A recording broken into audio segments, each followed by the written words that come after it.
반갑습니다. 네, 소개받은 김시안입니다. 오늘도 불금이잖아요. 불금에 강의 끝나고 뭔가 나름대로의 소주 한 잔, 맥주 한 잔, 뭐 닭발을 준비하고 계시는 분이 계시다면 먹고 난 뒤에 더부룩 답답한 소화 이거 어떻게 해결해야 되는지 아마 저뿐만 아니라 거의 대부분이 경험했고 고민하고 있는 장애 중에 하나가 이 소화기계 문제가 아닐까라는 생각을 하거든요. 그 조영재 오효주 리더님 사무실에서 잔치를 보고 계신다, 그죠? 네, 늦은 시간에 너무 대단하신 것 같아요. 강의하기 전에 우리 조명 리더 응원해 주셔서 감사하고요. 정말 그 어떤 강의보다 오늘 강의가 저한테는 되게 힘들었던 것 같아요. 열심히 준비했으니까, 네, 준비한 것 같이 이제 공유하면서 강의 시작해 보도록 하겠습니다.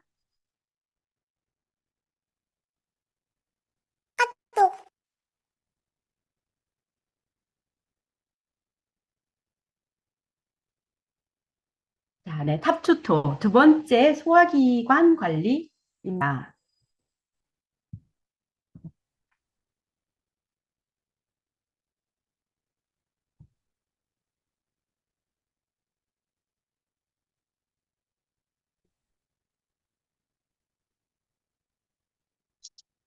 잠시만요. 제 춤이 지금 에러가 난 것 같은데요. 혹시 소리가 소리는 잘 들리세요, 의원님? 네네네. 네네.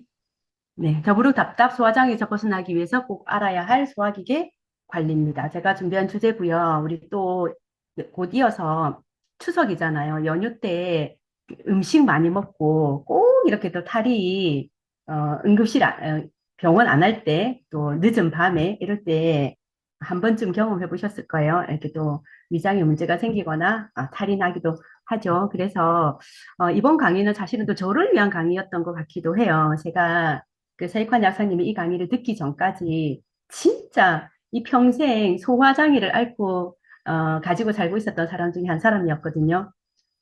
평생을 저는 타고나기를 위가 약하게 태어난 사람일 거라고 생각하고 이렇게 살았던 것 같아요. 그래서 나중에 만약에 나이가 들면 나는 위와 관련된 문제, 만약에 내한테 암이 생긴다면 위암이 생기지 않을까라는 생각을 할 정도로 정말 음식을 먹으면 잘 소화를 못 시켜내고 또 쉽게 잘 체하고 그랬던 것 같아요. 그래서 먹는 거에 그렇게 관심이 많지 않았던 것 같아요.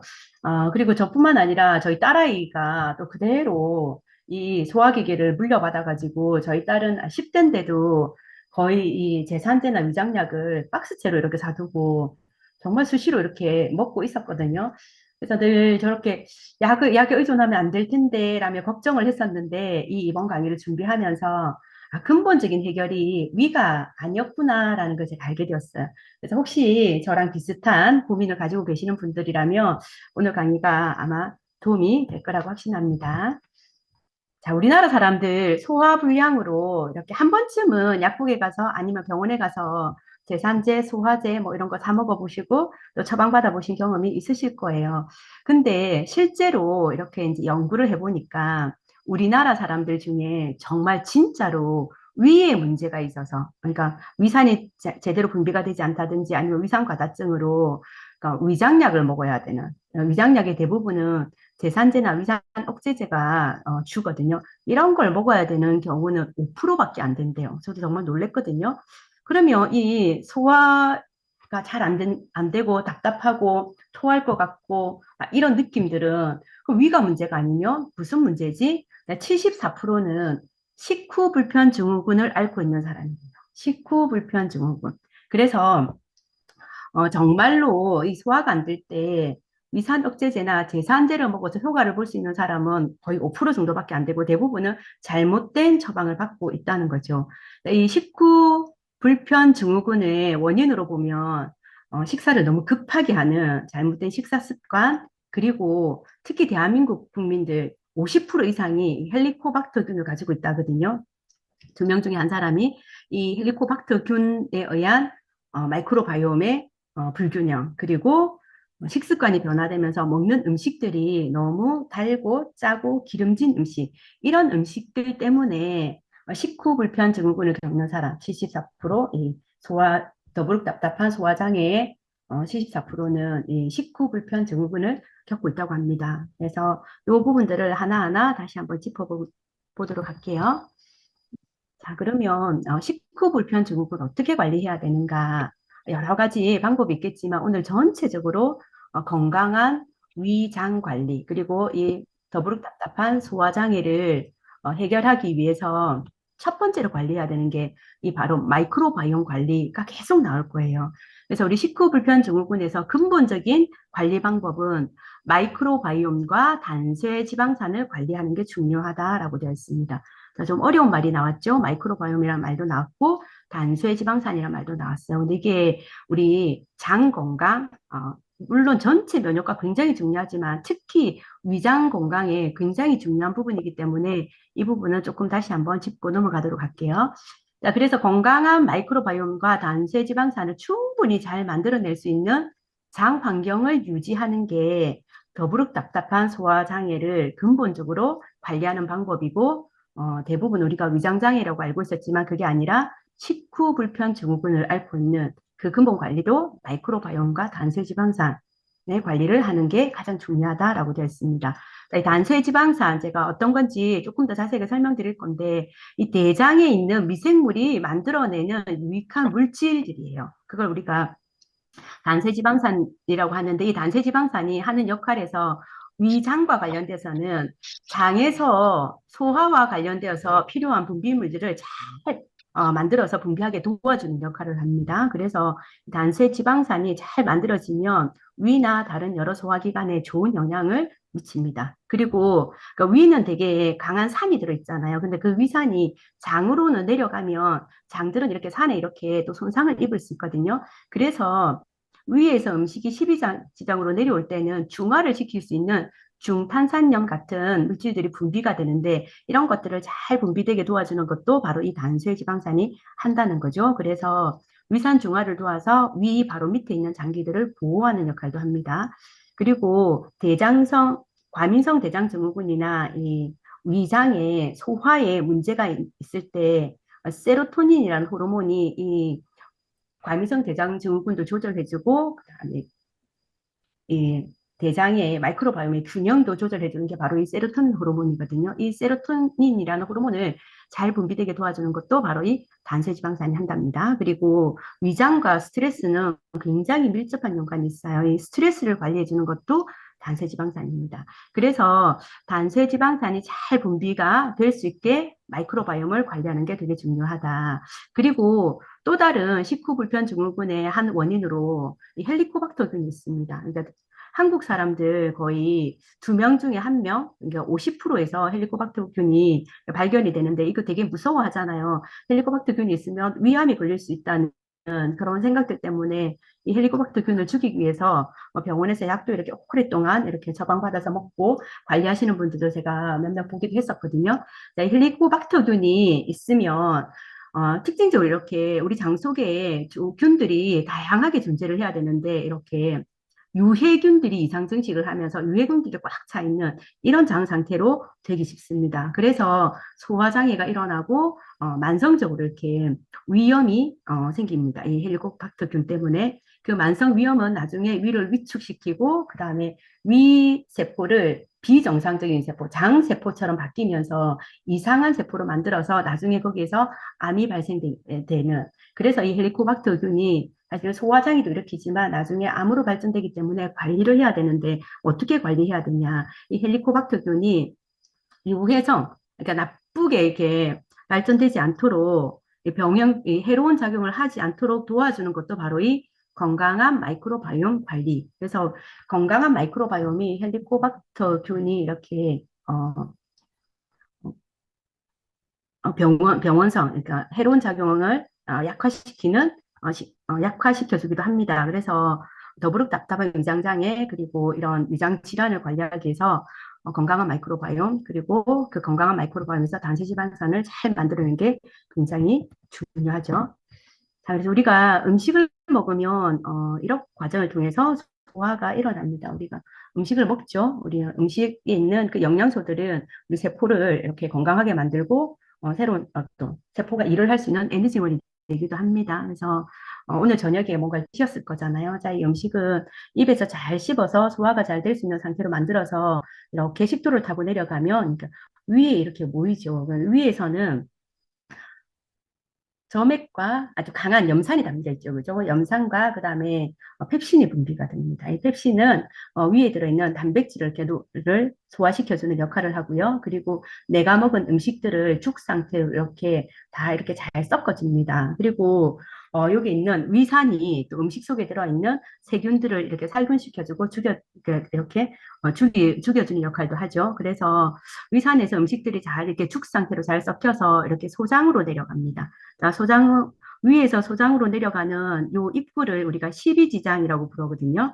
자, 손가락 12마디 정도의 길이다 해서 12지장이라고 부르는데, 요 12지장으로 이렇게 췌장과, 요 바로 이렇게 간이 이렇게 붙어 있어요. 제가 이제 수술장에서 근무를 했기 때문에 이 사람의 장기를 굉장히 많이 봤어요. 그러니까 잘라내기도 하고, 붙이기도 하고, 뜯어내기도 하고, 위암이 생기는 암세포를 걷어내기도 하고, 위를 절제하기도 하고, 이런 수술들에게 같이 많이 참여를 했었거든요. 이 사람 속을 많이 봤습니다. 자, 이거 이렇게 왼쪽 갈비뼈가 이렇게 있으면 여러분들 손으로 만져보면 요 왼쪽에는 이렇게 위가 이렇게 있고요. 오른쪽에는 이렇게 간이 있습니다. 요 간 뒷면에 보면 이렇게 담낭이 붙어 있습니다. 여기 쓸개즙이 들어있죠. 이렇게 관은 어디로 연결되어 있냐면 십이지장으로 연결되어 있어요. 그래서 우리가 음식을 먹고 위에서 죽 상태로 된 음식이 이렇게 십이지장으로 들어오면 이 췌장과 담낭에서 쓸개즙과 이자액이 분비가 됩니다. 그리고 이 소장에서 또 소장액이 분비가 됩니다. 이렇게 분비되는 분비액들, 이걸 우리가 효소라고 부르는데요. 이 효소들이 내가 먹은 음식들을 소화가 되어서 흡수가 될 수 있는 상태로 분해시켜주는 역할을 합니다. 그래서 여러분 학교 다닐 때 한 번쯤 많이 들어보셨을 거예요. 뭐 아제 붙어 있는 효소들 들어보셨죠? 자, 여기 네, 이자에서는 아밀라제, 리파제, 트립신 같은 이런 요소가 분비가 되고요. 그다음에 또 우리 이 소장액으로는 또 말타제, 펩티타제, 수크라제 이런 게 분비가 됩니다. 이런 게 여러분이 먹은 밥, 고기, 뭐 그다음에 지방 이런 것들을 소화해서 이게 분해시켜서 소화할 수 있는 상태로 만들었습니다. 그래서 탄수화물은 나중에 포도당이 될 거고요. 단백질은 아미노산이 될 거고요. 그다음에 지방은 지방산과 글리세롤로 이렇게 분해가 되어서 소장은 굉장히 길어요. 안쪽에 허리 쪽이죠, 그죠? 장 안쪽으로 깊숙이 이렇게 꼬불꼬불꼬불 말려 있는데 이걸 다 펼치면 거의 6에서 7m 정도 돼요. 성인 키에 몇 뼈가 되는 게 이렇게 모여서 이렇게 담겨 있다고 보시면 되거든요. 이 소장에서는 내가 먹은 음식이 분해가 되어서 이제 흡수가 일어나는 과정이 이 소장입니다. 그리고 소장과 대장이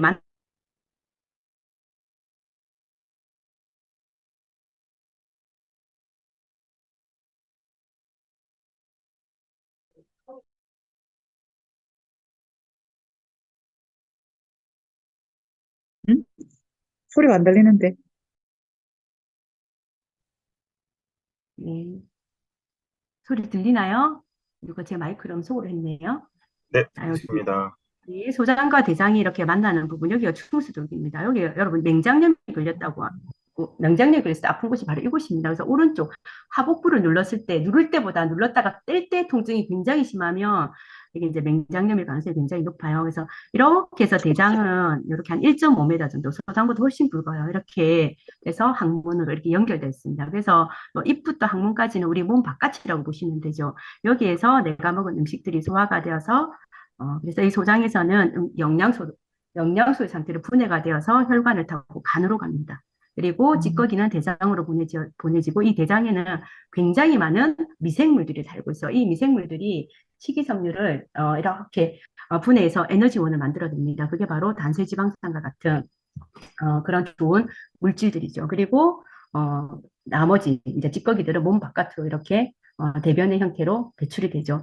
이게 우리가 먹는 음식들이 소화 과정을 일으키는 과정이고 이 입부터 항문까지 이 소화기계에 문제가 생기는 게 더부룩답답 이 위장에 문제가 되겠죠. 이 문제가 없어야 되죠. 그래서 우리가 잘 먹고 잘 자고 잘 싸는 게 건강의 척도다, 건강하다라고 이야기합니다. 이게 잘 먹고 잘 싸는 게 생각보다 굉장히 어려운 것 같아요. 자, 그래서 이렇게 이런 과정을 통해서 내가 먹은 음식이 소화가 된다는 거 좀 참고로 보시면 될 것 같아요. 그래서 단세 지방산 굉장히 우리 위장 관리도 굉장히 중요하고 사실은 면역에도 굉장히 중요한 부분이기 때문에 조금 말은 어렵지만 어떤 건지 한번 짚고 넘어가 볼게요. 이 이야기가 굉장히 많이 나올 거거든요. 자, 이 신문 기사에 단세지방산 이런 거 검색해 보면 단세지방산 효능에 대해서 굉장히 많이 이렇게 발표가 되고 있어요. 이 단세지방산이 다발성 경화증을 포함한 자가 면역 질환에 굉장히 효과가 있다. 이런 기사들이 나오고 있고요. 자, 단세지방산이 하는 역할을 보면 장 건강을 개선시킵니다. 장 건강하고 단세지방산은 굉장히 밀접한 영향이 있습니다. 그리고 전반적인 장 건강 전체를 개선하는 데 도움이 되고요. 항염증 효과가 있다 했죠. 그래서 단세지방산은 장 내에 염증을 줄여주고 자가 면역 질환이나 염증성 질환을 예방하는 데 굉장히 도움이 됩니다. 그리고 제2형 당뇨를 예방한다라고 되어 있잖아요. 그래서 성인 당뇨죠. 인슐린의 분비나 아니면 인슐린의 수용체에 문제가 생겨서 오는 혈당 조절이 잘 되지 않는 2형 당뇨 또 이 단세지방산과 연관이 있답니다. 그래서 단세지방산이 잘 분비가 되면 이 2형 당뇨병 예방에도 도움이 되고 면역을 올려준다고 합니다. 면역 체계를 강화시킵니다. 그리고 정신 건강에도 도움이 됩니다. 사실 이 장하고 뇌는 굉장히 밀접한 연관이 있고 장청, 뇌청 그리고 우리 장에는 뇌만큼 많은 신경과 유견이 이렇게 연결되어 있다고 하거든요. 그래서 장이 건강하지 않는 사람이 이렇게 정신적인 문제, 우울증이라든지 불안이라든지 ADHD라든지 이런 것과 연관되어 있다는 거는 지금 이제 논문으로 굉장히 많이 밝혀지고 있는 거죠. 그래서 우리 장 속에 이 단수지방산과 정신 건강을 좋게 해주는 것도 단수지방산이 이런 역할을 한다고 합니다. 단세지방산은 뭐냐면 우리 사람이 영양소는 아니에요. 소화하지 못하는 식이섬유 같은 게 장 속에 있는 세균이 이 식이섬유를 분해해서 만들어내는 대사산물이라고 보시면 됩니다. 근데 이게 우리 몸 전체에 걸쳐서 건강과 관련돼서 굉장히 좋은 역할들을 많이 하고 있는 거죠. 그래서 이 단세지방산은 다방면에 걸쳐서 비만을 억제하기도 하고요. 혈당을 조절해 주기도 하고요. 암세포가 증식되는 걸 막아주기도 하고요. 알레르기를 억제해 주기도 합니다. 그래서 장을 건강하게 만든다는 건 장 속의 마이크로바이옴을 좋게 만들고 단세지방산이 잘 만들어지게 관리하는 게 좋은 장을 가지고 있는 거고 그걸 장 관리를 잘한다라고 생각하시면 좋을 것 같아요. 그래서 어떻게 관리해야 되는지는 이어서 제가 말씀드릴게요. 자, 그리고 단세지방산은 흥미롭게도 우리 대장에 있는 세포들은 보통 우리 몸에 있는 세포는 포도당을 에너지로 먹고 살아요. 근데 대장에 있는 이 세포는 포도당을 쓰는 게 아니라 대장에 있는 세균이 단sve지방산을 만들어서 에너지원으로 사용한다고 합니다. 그래서 장은 제2의 뇌라고도 불리고 있고 뇌에 영향을 받지 않는 독립기관이라고도 이야기하고 있다고 합니다. 그래서 우리 그 잎부터 항문까지 이 점막세포, 특히 이 상피세포들은 굉장히 재생 주기가 짧아요. 그래서 빨리빨리 만들어져야 되는데 그때마다 에너지가 충분히 공급이 되어야 되겠죠. 근데 이 단세지방산이 줄어들면은 세포의 에너지원이 부족해지면서 세포의 기능이 떨어지게 될 거예요. 그 염증도 잘 생기겠죠. 그래서 장 건강에 이 단세지방산은 잘 만들어지면 좋지만 안 만들어지면 뭐 어쩔 수 없고 이런 게 아니라 이런 개념이 아니라 무조건 단세지방산은 잘 만들어져야 됩니다. 장 건강과 아주 밀접한 연관이 있기 때문에 이걸 관리를 잘 해야 된다는 거죠. 그래서 단세지방산이 장 속의 pH를 낮추어서 약산성을 유지해서 유해균이 증식하는 것을 억제시켜주고 장내 부패를 방지해주고 장내 감염증을 예방해준다라고 되어 있고요. 그리고 단세지방산이 대장 상피세포의 에너지원이 되면서 이 대장 표면의 점액을 잘 분비하게 해서 대장벽을 아주 건강하게 만들어줍니다. 이 대장이 약하면 장에 누수가 생겨서 아토피라든지 이런 피부염이 발생이 되잖아요. 이런 것들, 이렇게 대장을 건강하게 만들어주는데도 이 단세지방산의 한 역할이 굉장히 중요하다는 거죠. 그리고 단세지방산은 비만을 억제해줍니다. 또 단세지방산이 혈당 상승을 억제시키고 인슐린 분비를 증가시켜서 혈당을 떨어뜨리고 인슐린 과민증도 도와주는 역할을 합니다. 그리고 알레르기 반응도 억제시켜준다고 되어 있어요. 그래서 단세지방산은 알레르기 증상을 일으키는 걸 억제시켜주는 T세포를 증가시킨다고 밝혀져 있다고 되어 있습니다. 그리고 단세지방산이 암세포의 자연사를 촉진해서 발암성 물질을 만드는 유해균 증식을 억제해주고 그리고 암을 예방해주는 역할도 하고 있습니다. 그래서 우리 위장 건강에서 이 단체지방산이 하는 역할은 굉장히 중요하고 이 단체지방산은 내 장 속에 있는 좋은 마이크로바이옴이 식이섬유를 원료로 해서 만들어내는 물질이다라고 보시면 됩니다. 자, 그러면 이제 대표적인 위장관 질환에 대해서 같이 한번 알아보도록 할게요. 유해균이 만들어내는 문제들이 있습니다. 이 대표적인 유해균으로 여러분 아마 이제 그 마이랩을 통해서 내 변 검사를 해보신 분들은 내 안에 유해균 중에 이 박테로이데스 후라질리스라고 하는 이 유해균이 있는지 없는지 알고 계실 거예요. 검사를 안 해보신 분들은 모르실 거고요. 그냥 마이랩을 통해서 병 검사를 해보신 분은 아실 거예요. 개인적으로 저는 이게 있다고 나왔거든요. 저희 엄마도 있었고 저희 딸도 이게 유해균이 검출이 됐어요. 네, 우리 몸속에 정상적으로 존재하고 있는 유해균이고요. 얘네가 이제 폭주를 하기 시작하면 복막염을 일으키는 균이에요. 그리고 이 균 자체가 항생제 내성을 가지고 있기 때문에 항생제도 잘 죽지가 않아요. 그리고 항생제를 내가 쓰지 않았는데도 항생제에 이미 저항 유전자를 가지고 있기 때문에 항생제로 다스리기가 어려운 균이고요. 발암성을 가지고 있어요. 그래서 박테로이데스 후라질리스가 이 유해균이 검출됐다면 대장암이나 폐암을 관리해 줄 필요가 있는 거죠. 지속적으로 대장 관리를 하면서 그런 부분들도 같이 관리를 해줘야 되거든요. 그래서 이 유해균이 폭주하지 않도록 장 환경, 마이크로바이옴을 잘 관리해 주셔야 됩니다. 제가 이 검사하고 나서 깜짝 놀랐던 게 있었는데 제가 첫 아이를 출산하고 골반염을 알았어요. 그 골반염이 나중에 복막으로 올라가서 복막염까지 가서 정말 이게 목숨이 위험할 정도로 되게 이제 위급한 그런 적이 있었거든요. 그 아이를 유모차를 몰고 가다가 엄청난 고열이 나면서 그 자리에서 기절을 해버렸었는데 병원에 갔는데 처음에는 잘 찾아내지 못했어요. 원인을. 그러다가 나중에 이제 이 골반에 있는 염증 때문에 시작된 이 복막염이라는 이야기를 듣고 한 일주일 정도 항생제를 이렇게 플루이드로 이렇게 수액으로 엄청나게 퍼부었어요. 근데 이렇게 해도 나중에 불임이 되거나 잘못되면은 이게 이제 자궁에 문제가 생기거나 아니면 이걸 덜어내야 되거나 그럴 수 있다는 이야기를 제가 들었었거든요. 근데 다행히 이제 그 염증 수치가 이렇게 줄어들면서 그때 잡히긴 했었는데 제가 이 공부를 하면서 제 안에 이 박테로이데스 후라질리스라는 이 유해균을 가지고 있었기 때문에 아마 아이를 놓고 이렇게 면역력이 떨어지고 영양 상태가 이게 나빠지면서 이 유해균이 폭주를 해서 그때 그런 증상이 일어나지 않았나라는 생각을 제가 해보게 되었거든요. 자, 그래서 이런 걸 관리하는 방법은 여러분 마이크로바이옴을 잘 관리해서 유해균이 폭주하지 않게 장 상태를 항상 관리하는 게 되게 중요합니다. 자, 그리고 대표적인 이제 장질환 중에 하나로 크론병이 있습니다. 크론병 한 번쯤은 다 들어보셨을 거라고 생각해요. 네, 이거는 입부터 항문까지 소화기계 전체에 발생할 수 있는 염증성 장질환입니다. 대장염하고는 달리 소장, 대장, 항문 전체 기관에 다 생길 수 있고요.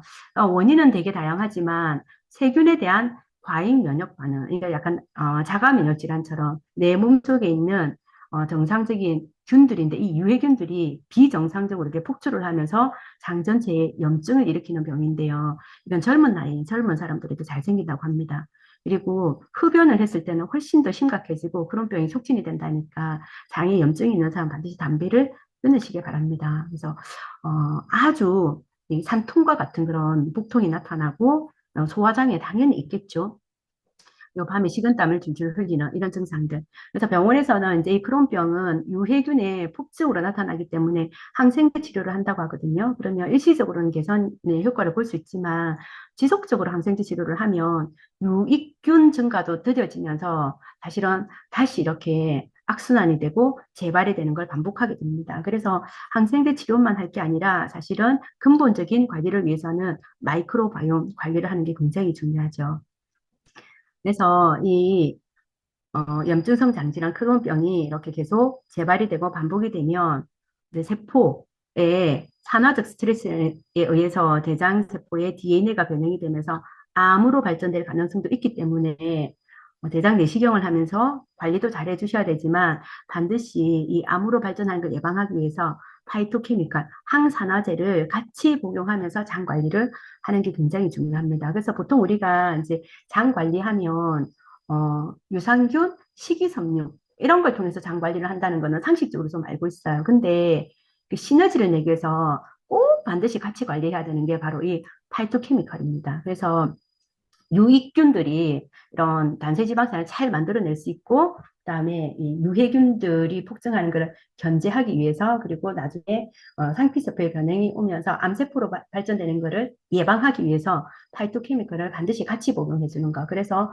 건강한 마이크로바이옴을 관리한다는 거는 나한테 맞는 개인 맞춤 유산균, 그리고 좋은 유산균, 식이섬유, 파이토케미칼 이런 걸 통해서 지속적인 관리를 하는 게 건강한 마이크로바이옴 관리다라고 생각하시면 될 것 같아요. 그래서 우리 대장은 이렇게 깨끗해야 돼요. 근데 이게 용종이 생긴 거죠. 근데 크론병을 앓고 있으면 대장 전체에 이렇게 염증이 생기면서 엉망이죠. 그래서 이유 없이 배가 아프거나 설사를 자꾸 하는 젊은 층의 아이들, 그냥 장이 이제는 원래부터 장이 안 좋았어. 장이 예민해라고 하고 넘어갈 게 아니라 이런 크론병도 한번 의심해 볼 필요가 있다. 그래서 검사해 보셔야 되겠죠.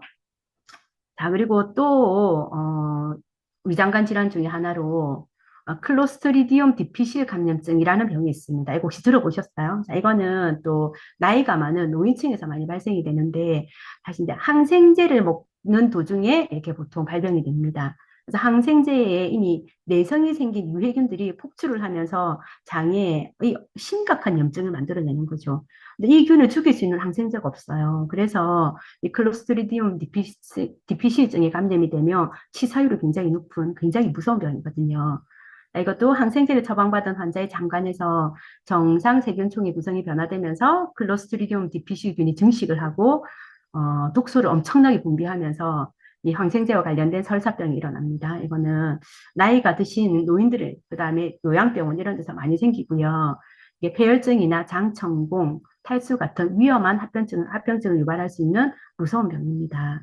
그런데 이 클로스트리움 디피신 감염증도 10년 전에 비해서 엄청나게 많이 증가하고 있다는 거죠. 그리고 매년 증가하는 속도가 늘어나고 있습니다. 그리고 나이가 들수록 이런 이 감염증이 많이 발생이 된다고 보고되고 있거든요. 그래서 항생제 치료만 할 게 아니라 사실은 이 건강한 장을 위해서는 건강한 마이크로바이옴을 관리하는 게 굉장히 중요하다. 그리고 이런 문제도 지금 되게 많아요. 이제 제왕절개로 태어난 아이들이 2명 중에 1명이 요즘 제왕절개로 태어난대요. 그래서 태어날 때 건강한 마이크로바이옴을 못 받고 태어나죠. 그래서 면역력이 약하기 때문에 돌이 되기 전에, 1살 전에 많이 아프고, 그래서 1살 전에 또 항생제 치료를 받게 되고, 이런 아이들이 되게 많아지고 있답니다. 그래서 장이 좋지 않은, 마이크로바이옴이 건강하지 않는 아이들이 이렇게 자라면서 어른이 되었을 때 크론병에 걸릴 가능성이 굉장히 높고요. 그리고 궤양성 대장염이 걸릴 확률도 되게 높답니다. 그리고 이 장과 아이들의 인지 기능, 그다음에 집중력, 사실은 자폐 스펙트럼 이런 게 굉장히 연관이 많다고 보고가 되고 있거든요. 그래서 만약에 우리 아이가 제왕절개로 태어났거나 1살 전에 항생제 복용 치료를 받았다면 아주 일찍부터 마이크로바이옴 관리를 하는 게 굉장히 중요합니다. 그래서 염증이 생겼을 때 너무 약물에만 의존하지 마시고 이렇게 마이크로바이옴을 같이 관리를 하면서 관리하는 게 건강한 위장관 관리를 지속적으로 해나갈 수 있는 방법입니다. 이제 영국에서 600명의 제왕절개로 태어난 사람들을 40년 동안 조사를 해봤더니 이 제왕절개로 태어난 사람들이 나중에 자라면서 셀리악, 이거는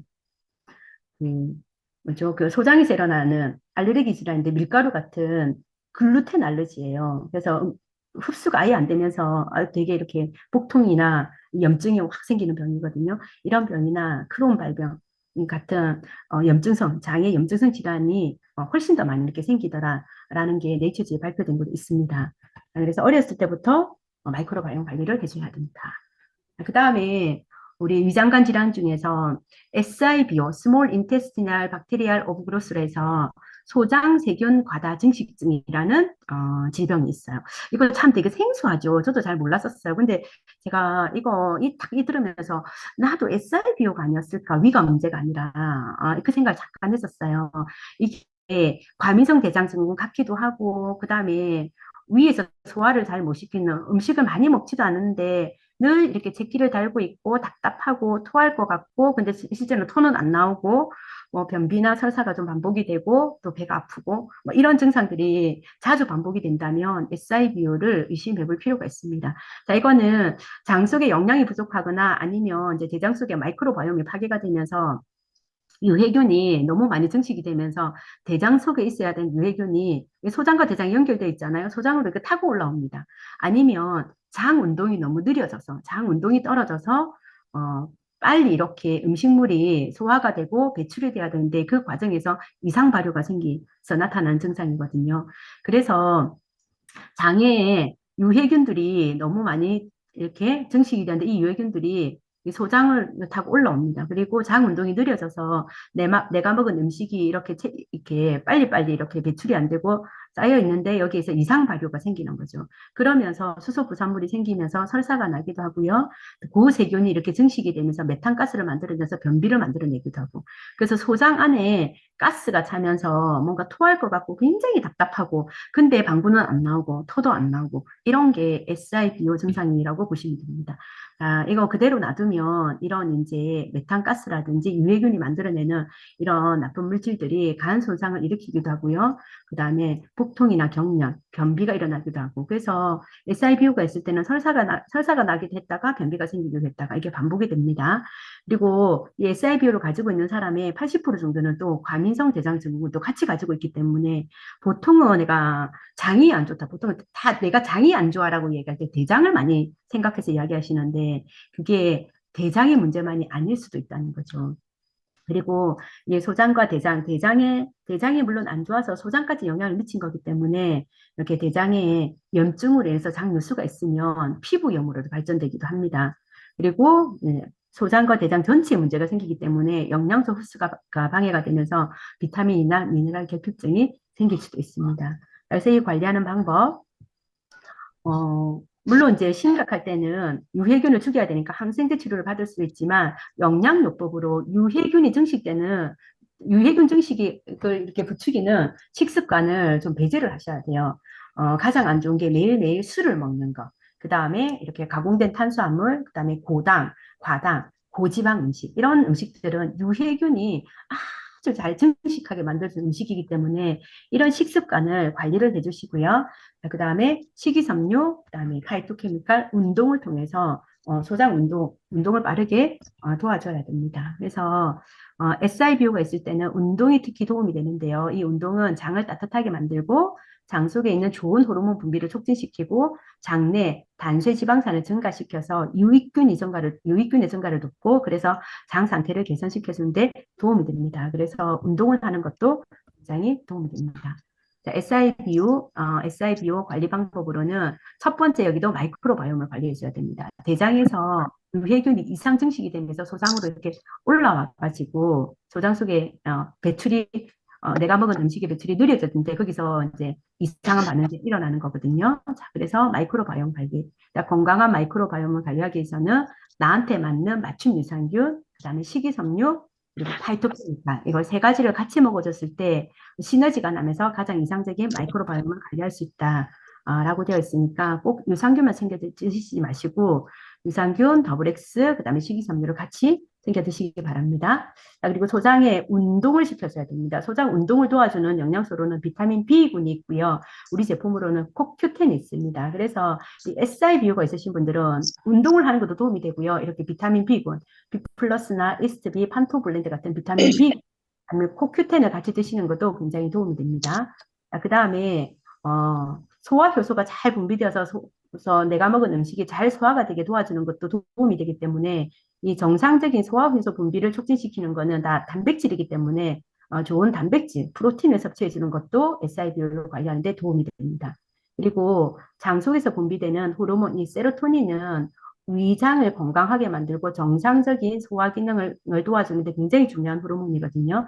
이 세로토닌 호르몬 분비를 잘 되게 도와주는 것도 SIBO를 관리하는 방법입니다. 그래서 이 세로토닌 호르몬 분비를 도와주는 것은 비타민 B군이 하고요. 이 호르몬의 원료는 단백질이기 때문에 프로틴이나 비타민 B군 그리고 코큐텐을 같이 드시면서 운동을 하신다면 이 SIBO를 아주 관리하는 데 도움이 됩니다. 그리고 이 SIBO를 일으키는 흔한 원인 중에 하나가 바로 이 위산 억제제입니다. 그래서 내가 소화가 잘 안 된다고 제산제라든지 소화제를 장복을 하거나 습관적으로 먹고 있으면 그 제산제가 이 SIBO를 일으키는 원인이 되기 때문에 위의 문제가 아니라 이 소장의 문제일 가능성도 한번 고려를 해봐야 된다는 거죠. 이 강의를 들으시면서 평소에 내가 소화제를 잘 달고 먹고 늘 이렇게 좀 많이 안 먹어도 답답하고 막 토할 것 같고 막 이게 가스 찬 것 같고 방구도 잘 안 나고 이런 증상을 가지고 있다면 위나 대장의 문제가 아니라 이 소장의 문제의 가능성도 있기 때문에 이게 SIBO 이 관리하는 방법대로 한번 이렇게 관리를 해보시기 바랍니다. 이게 딱 우리 딸 이야기더라고요. 그리고 제가 정말 이랬었거든요. 그래서 제가 이 부분을 되게 좀 이렇게 유심히 들었었고, 예, 좀 집중적으로 공부를 또 했던 것 같아요. 그 다음에 여러분들도 많이 알고 있는 대장 질환, 위장관 질환 중에 하나로 과민성 대장 증후군이 있습니다. IBS, Irritable Bowel Syndrome이라고 이야기하죠. 자, 이 과민성 대장 증후군도 뭐 정확한 원인은 없습니다. 근데 유전적일 수도 있고요. 부모님이 뭐 IBS가 있으면 아이들도 이렇게 또 똑같이 이렇게 장이 물려받아서 이런 과민성 대장 증후군을 가지고 있는 경우도 많고요. 소화관 운동에 변화가 없거나 스트레스, 심리적인 요인, 그 다음에 잘못된 식습관, 뭐 이런 것들로 인해서 장내 세균총에 문제가 일어나서 음식을 먹고 나면 배가 많이 아프고, 그다음 스트레스나 긴장을 받으면 막 이렇게 화장실을 가고 싶고 복통이 일어나고 이게 아주 심각한 사람들은 뭐 여행을 못 가고 대중교통 이용을 못할 정도로 생활에 굉장히 많은 불편함을 가지고 살아가는 게 바로 이 과민성 대장증후군이거든요.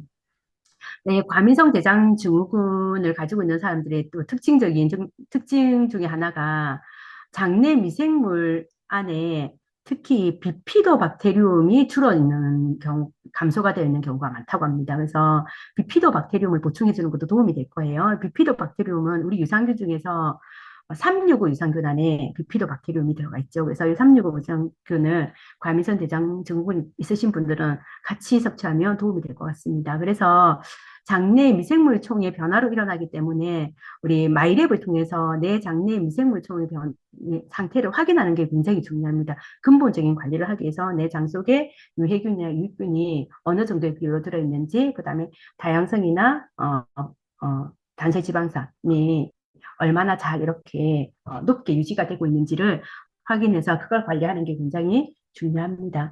그래서 관리하는 방법으로는 마이크로바이옴 관리해야 됩니다.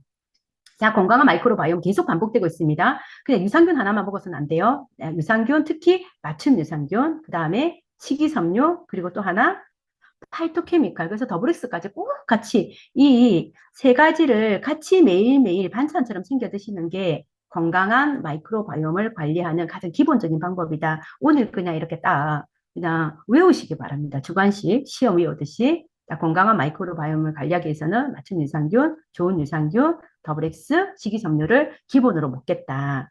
그리고 이제 과민성 대장증후군 식습관하고 관련이 있기 때문에 과민성 대장증후군을 촉진시키는 음식을 제한해야 됩니다. 가장 안 좋은 것 중에 하나가 술입니다. 술. 그다음에 밀가루, 과당 이런 음식들은 줄여서 제한해서 먹고요. 단백질 대신 프로틴을 섭취하는 거 도움이 되기 때문에 프로틴을 섭취하시고요. 그리고 잠자는 동안 과민성 대장 증후군은 잠을 잘 자면 회복이 좀 되기 때문에 잠을 잘 자는 게 되게 중요해요. 그래서 잠자는 동안 이 대장 기능이 회복이 되기 때문에 잠을 잘 못 주무시면 굿슬림 밸런스를 보충해서 굿잠, 좋은 잠을 자는 것도 이 과민성 대장증후를 관리하는 데 굉장히 좋은 방법이고요. 그리고 특히 이게 비피도 박테리움이 감소되어 있다고 했기 때문에 365 유산균을 통해서 비피도 박테리움을 보충하는 것도 도움이 됩니다. 그리고 장누수증후, 이 대장은 또 대장 상피세포는 이렇게 자꾸 염증이나 약해지면은 세포가 이렇게 얇아지면서 누수가 생기거든요. 그래서 IBS인 경우에 유익균이 줄어들고 유해균이 많이 증가되어 있기 때문에 여러분 마이랩을 통해서 내 장내 미생물 상태를 확인하는 게 굉장히 중요하고요. 이 대장은 소장과 달라서 상피세포가 얇고 장 누수가 생길 수 있습니다. 장 누수가 생기면 이 장 속에 있어야 될 독소들이 혈액을 타고 몸 안으로 들어가기 때문에 피부염이 잘 일어납니다. 그래서 내가 장이 예민해질 때 얼굴이나 몸으로 이렇게 뾰루지 같은 염증이 잘 일어나거나 아니면 아토피 피부염이 있으면 장 누수가 있다고 보시면 됩니다. 그래서 이 장 누수를 관리하는 특별한 영양소가 있는데요. 이게 네이처지에 발표가 되었는데 비타민 D. 이게 비타민 D와 장 상피 세포를 연구를 해봤더니 장 누수가 있고 장 상피 세포가 얇은 사람들이 보니까 비타민 D가 결핍되어 있더라. 그래서 비타민 D를 보충해줬더니 장 상피 세포가 다시 두꺼워지더라. 이게 연구 논문으로 발표가 됐습니다. 그래서 특히 장 누수가 있어서 피부염이 잘 생기는 사람이라면 그리고 장 관리하시면서 비타민 D를 추가로 같이 보충해 드시면서 관리하는 게 훨씬 도움이 된다라고 말씀드릴 수 있습니다. 그리고 우리 더부룩 답답한 소화장애에서 여러분 다 아실 거예요. 흔한 원인 중에 하나가 바로 이 스트레스입니다. 스트레스. 스트레스 받으면 소화 안 되시는 거 다 경험하셨을 거예요. 저도 이 강의 때문에 지금 소화가 굉장히 며칠 동안 안 됐거든요. 이 스트레스 때문에. 자, 스트레스를 받으면 스트레스 호르몬이 분비가 됩니다. 코티솔이라는 스트레스 호르몬이 분비가 되거든요. 코티솔은 몸을 긴장하게 만들고 이 신경으로 치면 교감 신경이 하는 역할들을 하게 됩니다. 그래서 당연히 소화가 안 됩니다. 잘 체하고요. 먹은 음식 소화가 잘 안 됩니다. 그리고 이 코티솔이 분비가 되면 이제 간에서는 여러분 스트레스 받으면 막 달달한 거 먹고 싶어지잖아요.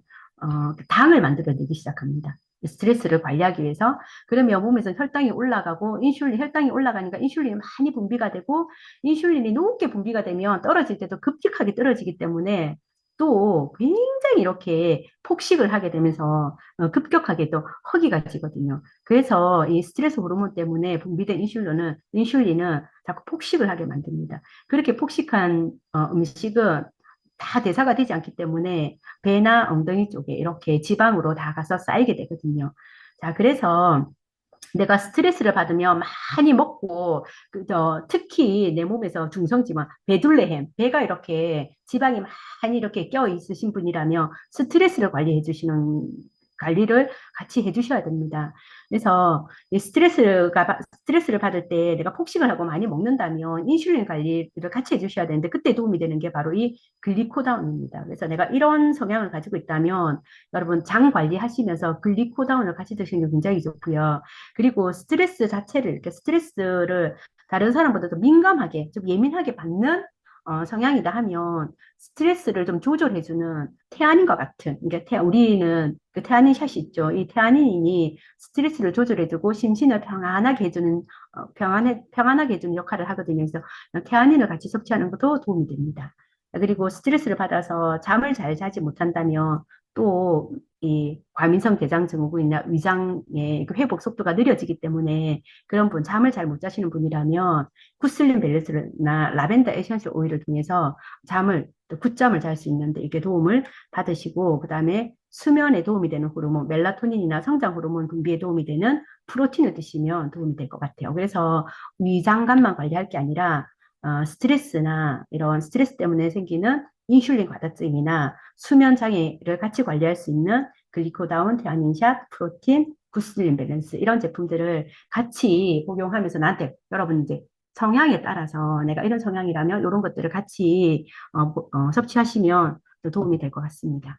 자, 이거 네이처지에 나와 있는 연구 논문인데요. 우리가 먹는 음식 중에서 과당이나 고당 아니면 알코올을 과다하게 먹었을 경우에는 이렇게 소장이 이렇게 길어지는 걸 볼 수가 있습니다. 이런 음식을 많이 먹으면 소장이 길어지고 얇아지는데 소장이 길어지고 얇아지면 뭐가 문제냐면 내 몸에 있는 지방을 훨씬 더 많이 흡수하게 된답니다.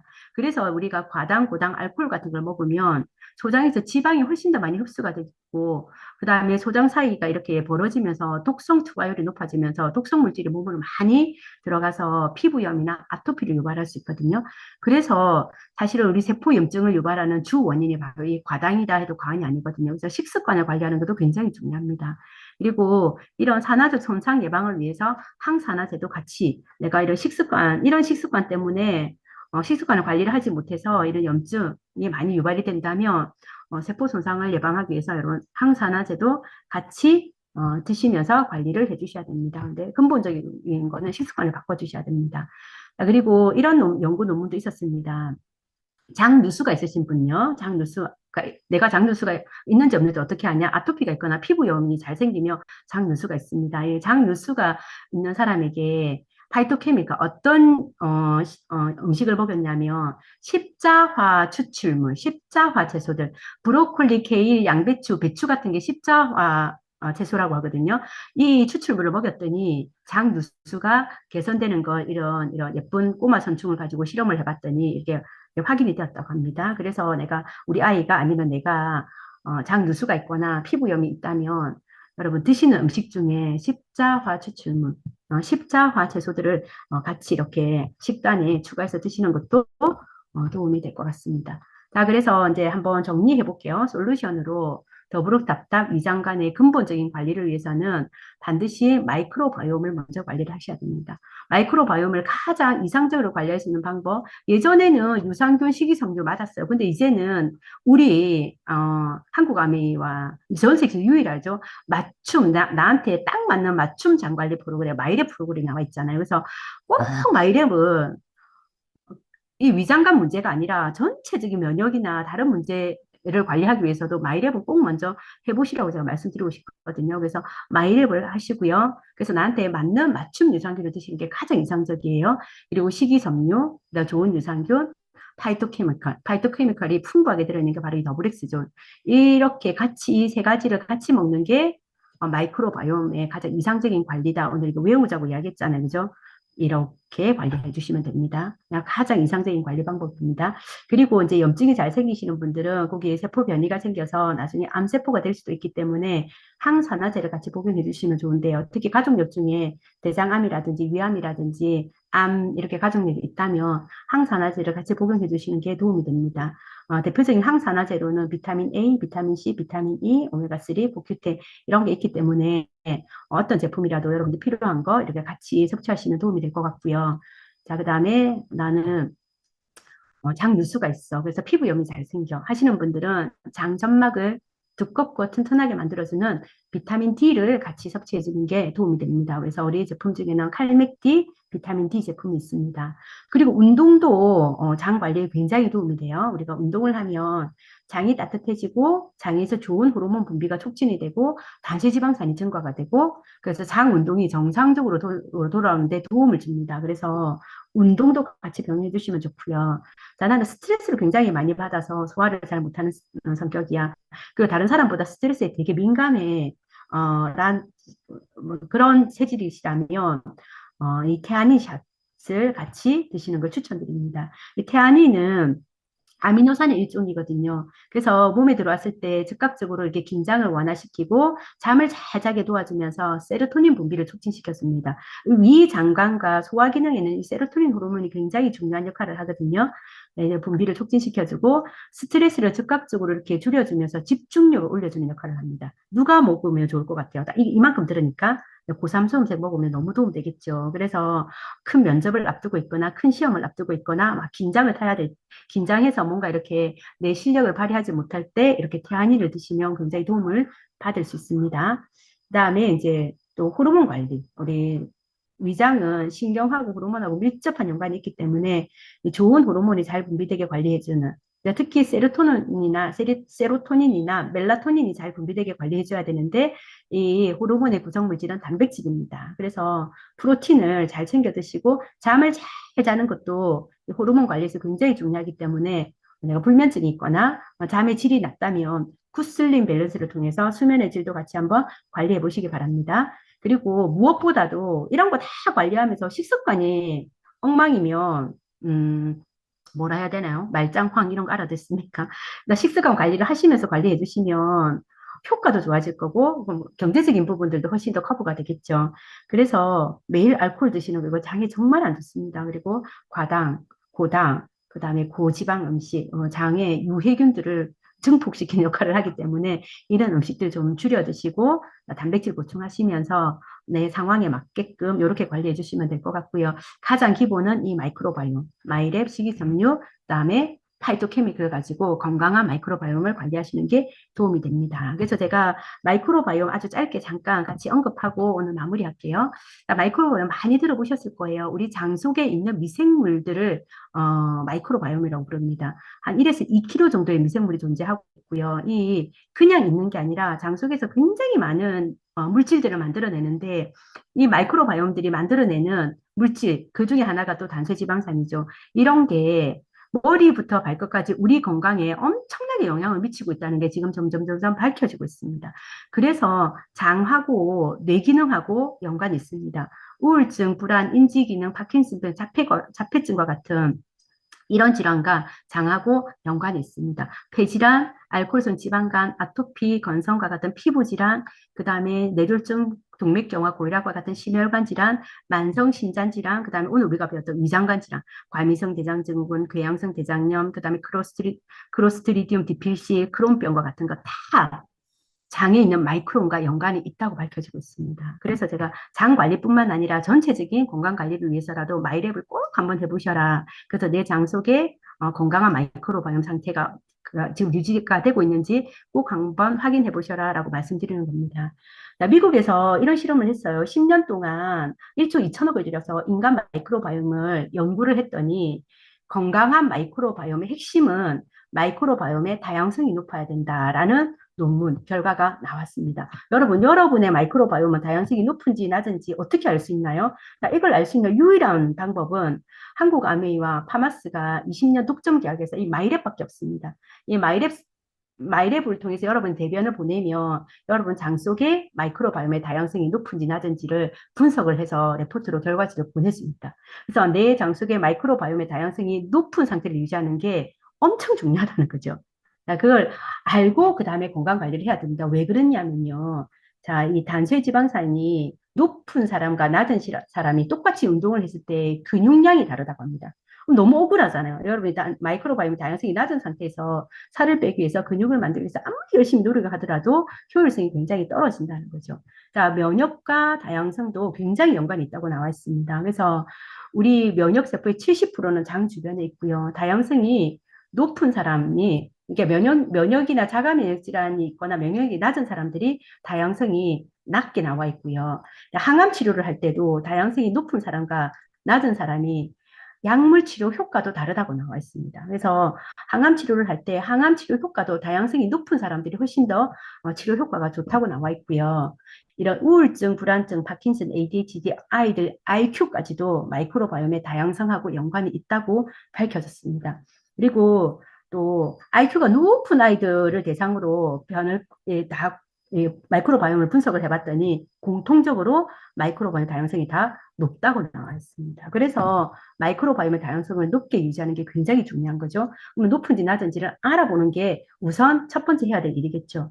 자, 이런 실험을 해봤어요. 마이크로바이옴의 다양성이 높은지와 낮은지에게 똑같이 운동을 시켰더니 체지방이 빠지는 게 다르고요. 똑같이 더블엑스를 먹였더니 면역력이 증가되는 속도가 다르고요. 오메가3나 아세로를 먹어봐도 이 영양제 효과가 다르게 나타납니다. 그래서 마이크로바이옴 다양성을 먼저 올리는 거. 이게 좋은 마이크로바이옴, 내 장의 마이크로바이옴을 건강하게 유지하는 첫 번째 방법이라고 볼 수 있죠. 그래서 전 세계에서 유일합니다. 내 마이크로바이옴의 다양성을 볼 수 있는 방법은 마이랩밖에 없고요. 마이랩은 다양성이 낮을 때 실망하지 마십시오.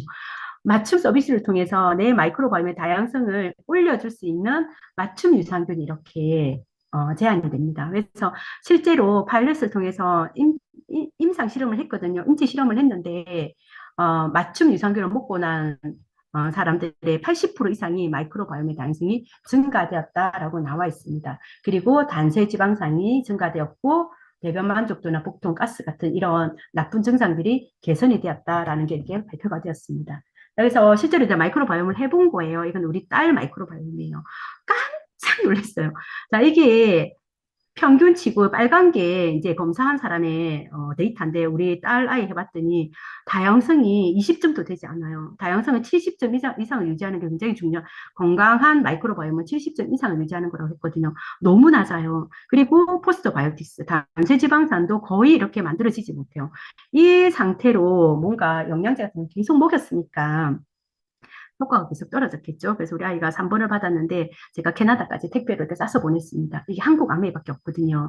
그리고 저와 똑같이 이렇게 박테로이데스 훌라기리스가 이렇게 검출이 되었기 때문에 특히 이렇게 유해균이 폭증하지 않도록 마이크로바이옴을 잘 관리하는 게 굉장히 중요하죠. 아니면 복막염이나 이런 무서운 이제 장속의 염증을 일으킬 수도 있기 때문에 자, 이건 제 겁니다. 제 거 처음에 했을 때 이렇게 80점, 마이크로바이옴 다양성 굉장히 높고, 포스바이오틱스, 단세지방산도 잘 만들어지고 있었죠. 그래서 1번 맞춤균을 처방을 받아서, 2달을 복용을 했고요. 2달 뒤에 같이 검사했을 때, 다양성이 80점에서 100점으로 높아졌고요. 이 포스바이오틱스도 80점에서 100점으로 나한테 맞는 맞춤 유산균을 먹었을 때 이게 다양성과 단체지방산이 높아지는 걸 제가 확인을 했습니다. 그리고 저 똑같이 이렇게 유해균이 검출되었었고요. 그래서 이런 이제 복막염을 예방하기 위해서 제 마이크로바이옴 다양성을 관리하는 게 굉장히 중요하게 됐겠죠. 자, 이분은 소비자예요. 평생 하루에 1시간 이상을 못 잤대요. 너무 수면의 질이 낮았고 뭐 특별히 아픈 데는 없는데 항상 아파서 아이고 죽겠다 하시는 분이었는데 마이크로바이옴을 했더니 거의 바닥이었어요. 다양성이나 포스트바이오틱스 진짜 바닥이었어요. 그래서 이분이 1번을 처방을 받았었고 이 맞춤균을 먹고 나서 수면의 질이 굉장히 좋았어요. 태어나서 처음으로 이렇게 깊이 이렇게 오래 잡은 거 처음이다. 그래서 다이어트를 하면 살이 빠지기 시작하고 만족도가 굉장히 이렇게 올라가신 분이거든요. 여기 보면 다양성도 엄청 낮고 포스트바이오틱스도 낮은데 수면균도 없다고 나와 있잖아요. 이 부분이 실제로 이제 장을 관리하면서 개선되는 효과를 보셨고요. 나는 동생이에요. 작년에 여름 장염을 앓았어요. 회복이 안 되는 거예요. 병원에 입원했다가 치료하면 또 걸리고 또 걸리고 엄마가 걸리고 아이가 걸리고 그래서 거의 뭐 생활이 안 될 정도로 그래서 내가 마이크로바이옴을 이렇게 설명을 해줬고 했더니 아니나 다를까 다양성도 그렇게 높지 않은데 포스트바이오틱스가 거의 빵점에 가까운 의사 산문, 이 단세지방산이 거의 못 만들어내고 있잖아요. 이런 경우에는 이 다양성을 높이면서 식이섬유와 더블리스 같은 파이토케미컬을 같이 먹어주면 훨씬 도움이 되겠죠. 그래서 맞춤균을 먹고 효과를 본 케이스. 자, 이거는 자가면역 질환을 앓고 거의 매일 술을 드시는 남자분이에요. 그러니까 유익균이 거의 없는 게 보이시죠.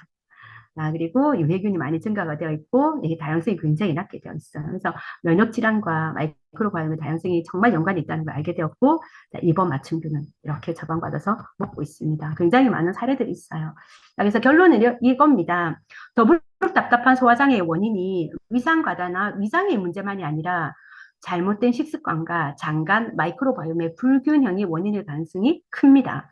그래서 소화가 안 된다고 소화제나 제산제, 항생제 같은 약물에만 의존할 게 아니라 꼭꼭 씹어서 천천히 식사를 하고 좋은 음식을 드시면서 스트레스 관리와 마이크로바이옴 관리를 하면서 식이섬유가 풍부한 음식을 섭취하고 고당, 과당, 고지방 음식, 알코올 섭취를 줄여줘야 됩니다. 그리고 개인 맞춤 유산균과 식이섬유, 파이토케미컬로 마이크로바이옴을 관리하면서 항산화제 섭취로 세포의 산화적 손상을 예방하고 관리하면 만성 소화기계 장애와 불편함을 관리할 수 있습니다. 제가 준비한 건 여기까지입니다. 네, 수고하셨습니다. 네, 강의 너무 잘 들었고요, 김시영 리더님. 네, 오늘 너무 수고해 주신